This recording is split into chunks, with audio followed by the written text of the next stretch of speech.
인간은 인간에게 늑대다. 토머스 홉스의 생애와 사상. 토머스 홉스의 인간은 인간에게 늑대다 라는 표현은 인간 본성에 대한 비관적인 관점을 담고 있습니다.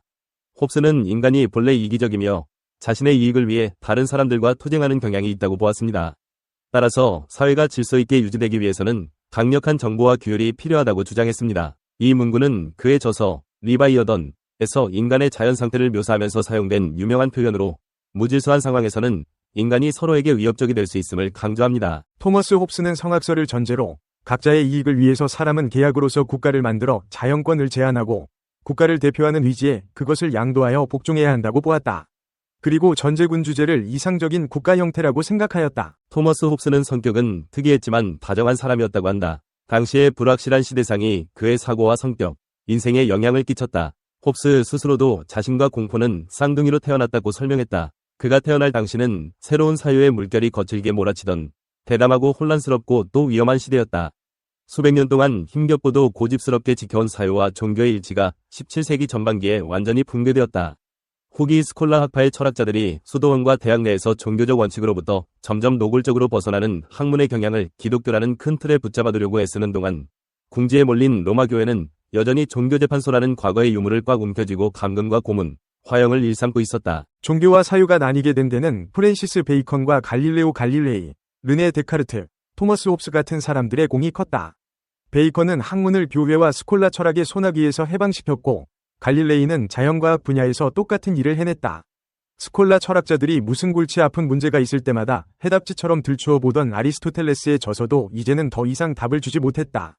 그런 가운데 마침내 르네 데카르트가 종교로부터 이성을 떼어냈다. 그렇다면 토머스 홉스는 어떤 역할을 했을까? 그는 국가를 왕권 신수설의 이념에서 해방시켰을 뿐 아니라 국가의 토대를 백성과 통치자 혹은 국가의 계약 관계로 보았다. 홉스의 어린 시절은 평탄하지 않았다. 가난한 시골 목사로 술을 좋아하던 아버지는 홉스의 나이 16이 되던 해에 집을 나가 런던 인근에서 사망했다.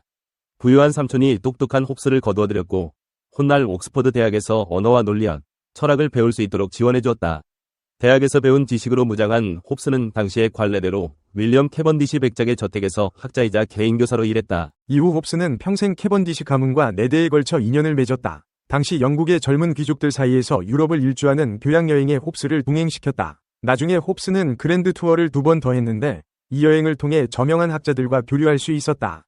심지어 은둔하고 지내던 르네 데카르트도 직접 만나 활발하게 편지를 주고받았다. 또한 태양과 지구의 위치에 대한 대담한 우주 이론으로 교회로부터 종신가택연금을 당한 갈릴레이도 만났다. 당시의 유럽은 한마디로 전쟁터였다. 영국에서는 1640년에 국왕과 반대파 사이에 잠재된 갈등이 정점으로 치달았다. 이런 상황에서 홉스는 자신의 첫 국가철학 저서인 법의 원리를 서둘러 집필했다.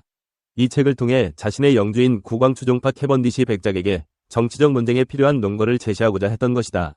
그러나 의회는 찰스 1세로부터 입법권과 특별재판소의 철폐 등 많은 양보를 받아냈다. 상황이 심상치 않게 돌아가자 홉스는 왕의 반대파들을 피해 즉시 프랑스로 도주했다. 1642년 영국에서 내전이 벌어졌다. 한쪽은 대부분 높은 신분의 귀족들로 이루어진 왕당파로 영국 국교를 신봉하는 사람들이었고 가톨릭을 믿는 백성들도 왕을 지지했다. 다른 쪽은 의회파로서 청교도 정신에 입각한 중산층이었다. 청교도는 영국의 프로테스탄트 중에서 가장 급진적인 성향의 집단이었다. 내전은 의회파의 승리로 돌아갔고 그 선봉에 올리버 크로멜이 서 있었다. 사형 선고를 받은 찰스 1세는 1649년에 처형되었다. 영국은 이제 공화제가 선포되었고 크로멜은 이 공화국의 호국경, 아니 좀 더 정확하게 말하자면 독재자가 되었다. 그 사이 홉스는 프랑스에서 다른 수많은 왕당파들과 함께 궁핍한 망명 생활을 이어가고 있었다. 결국 1646년에는 가난 때문에 어쩔 수 없이 다시 가정교사로 들어갔다. 그가 맡은 학생은 훗날 찰스 2세가 될 웨일스 공이었다. 찰스 2세는 언젠가 홉스를 가리켜 자신이 만난 사람 중에서 가장 독특한 사람이라고 했다. 그 사이 1642년에 출간된 시민론이 큰 성공을 거두면서 홉스의 이름은 영국과 프랑스 밖에서도 널리 퍼져나갔다. 당시 홉스는 임종미사를 받아야 할 정도로 몇 달 동안 심하게 앓아누웠다. 그러다가 차츰 회복되어 그 후로 30년도 더 살았지만 당시의 후유증으로 평생을 병약한 몸으로 지내야 했다. 이후의 증세로 보아 파킨슨병이 아니었는지 모른다. 병약한 상태로 점점 비서에게 의존하는 시간이 늘어나던 홉스는 하나의 거대한 철학적 통합체계를 만들어내겠다는 목표를 포기했다. 대신 다른 대담한 계획이 성공을 거두었다. 육신의 쇠약을 딛고 자신의 가장 유명한 저서 리바이어던을 집필한 것이다. 1651년 런던에서 출간된 이 책은 출간되자마자 커다란 논란을 불러일으키면서 곧 금서로 지정되었다. 정말 모두가 이 책을 거부했다. 대체 무슨 끔찍한 내용이 적혀있기에 그런 반응이 일어났을까? 이 책을 꿰뚫은 핵심적 이념을 한마디로 요약하면 이렇다. 인간은 인간에게 늑대다. 지금도 큰 울림으로 인용되는 홉스의 이 말은 리바이어던에서 처음 언급된 것으로 알려져 있지만 실은 그 전에 출간된 시민론에 먼저 나온다. 시민론위 헌사에서 홉스는 자신의 후원자인 캐번디시 경에게 이렇게 썼다. 그런데 다음의 두 문장 모두 진실입니다. 인간은 인간에게 신이고 인간은 인간에게 늑대입니다. 앞문장은 시민들 간의 관계를 말할 때 그렇고 뒷문장은 국가 간의 관계를 말할 때 그렇습니다. 따라서 시민들 간의 관계에서는 인간은 인간에게 신입니다. 홉스는 인간은 인간에게 늑대라는 말을 로마 작가 플라우투스의 아시나리아에서 차용했다. 그는 리바이어던에서 이렇게 말했다. 인간은 다른 생물과 달리 자신의 행동을 결정할 어느 정도의 자유를 갖고 있지만 결국 자기보존 의지의 노예이다. 인간은 언제나 종족 내의 다른 개체들보다 더 잘 살고 더 성공하려는 희망 속에서 맹수처럼 행동한다. 따라서 인간의 행동을 이끄는 것은 종교나 교회가 아니라 자기만 잘 되겠다는 이기심이고 심지어 인간을 줄기차게 서로 싸우게 만들고 만인에 대한 투쟁으로 이끄는 욕망이다.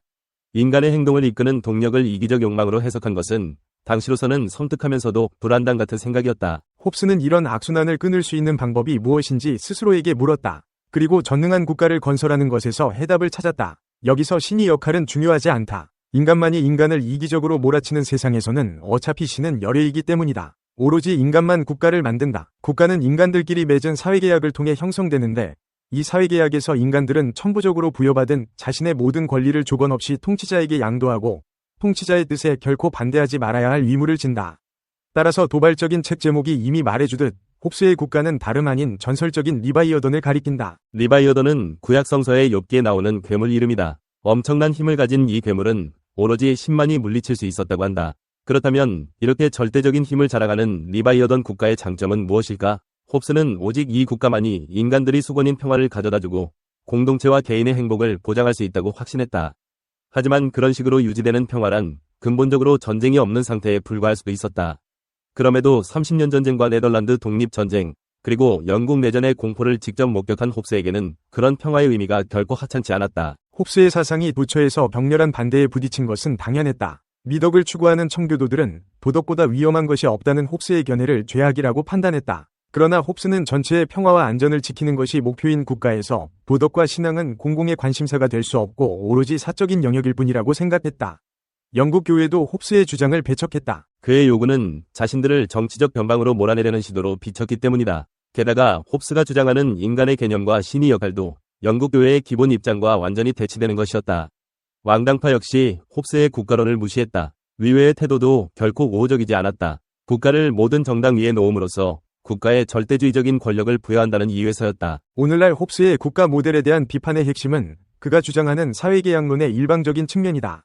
이 계약에서 국가의 의무는 어디에 있는가? 국가는 국민에게 무엇을 제공하는가? 홉스의 사회 구상에서 이득을 얻은 쪽은 오직 국가 또는 통치자일 뿐이다. 국가는 의무를 소홀히 해도 결코 자신의 권리를 잃지 않는다. 반면에 국민은 의무를 망각하면 권리를 완전히 잃어버릴 수도 있다. 국민이 조금이라도 의무를 저버리려고 하면 국가는 언제든 제재를 가해 국민을 무릎 꿇릴 수 있다.